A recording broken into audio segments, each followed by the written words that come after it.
Hello বন্ধুরা, সবাইকে জানাই শুভ সকালে অনেক ভালোবাসা। চলে আসলাম তোমাদের সঙ্গে গল্প করতে সকালবেলা মাছের বাজারে। মাছ নিয়ে চলে এসেছে আমার বাড়ি। হাজব্যান্ড বাড়িতেই মাছের বাজার খুলে বসেছে। কার কার লাগবে চলে আসো, নিয়ে যাও। দেখো, সকালে ভোরবেলা 5:30টার সময় উঠে মসলন্দপুরে বাজারে চলে গেছে মাছ আনতে।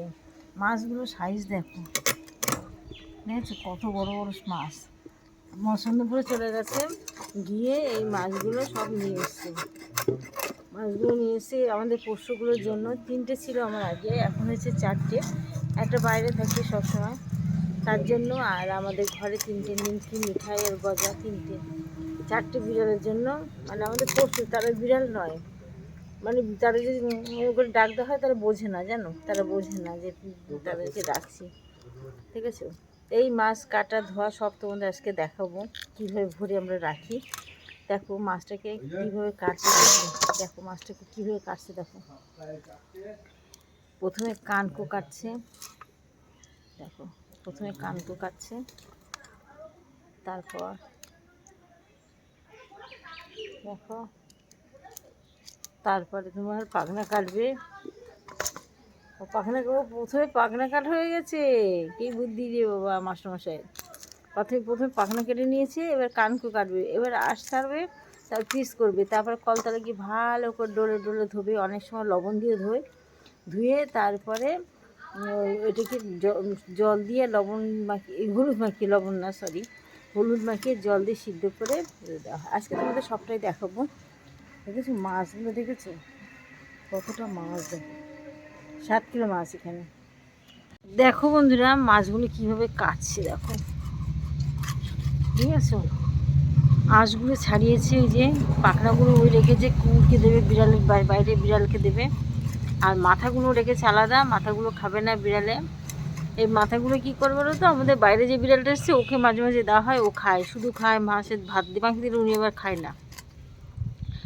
দেখো মাছগুলো কাটছে এইভাবে, 7 কিলো মাছ সব কাটবে। দেখো পরিষ্কার করে রেখে দিয়েছে, দেখেছো।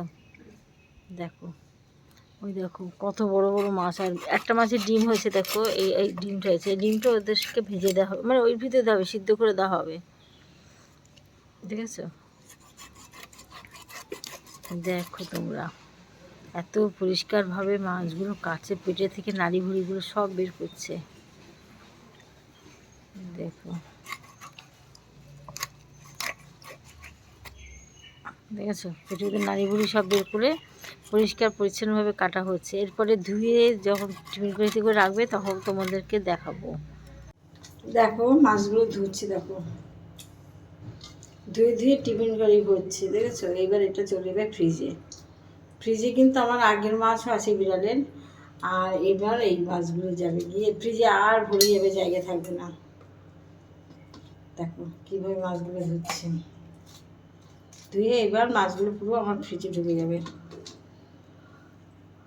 দেখেছো তো আমরা বিড়ালকে কীভাবে যত্ন করে রাখি, মানুষের থেকে বেশিভাবে যত্ন করি। দেখো টিফিন কারি ভরছে, কী সুন্দর সযত্নে ভরে গেছে টিফিন কারিটা। এবার 8টা টিফিন কারি ধরে এইভাবে, আর 7 কিলো মাছ তো তোমার 7টা টিফিন কারি ভরবে। 1 কিলো করে 1টা টিফিন কারিতে ধরে, তাই না? ধরে ও, তার মানে তার 8টা 9টা লাগবে। ঠিক আছে বন্ধুরা, ওই যে আবার ফ্রিজ, দেখো ওই ফ্রিজের ভিতরে সমস্ত মাছ চলে যাবে, আর ফ্রিজে কোনো জায়গায় থাকবে না। ঠিক আছে বন্ধুরা, ভিডিওটি এখানে শেষ করলাম। ভালো থেকো, আবার আসবো আবার একটা ব্লগ নিয়ে। একটা লাইক কমেন্ট করো প্লিজ।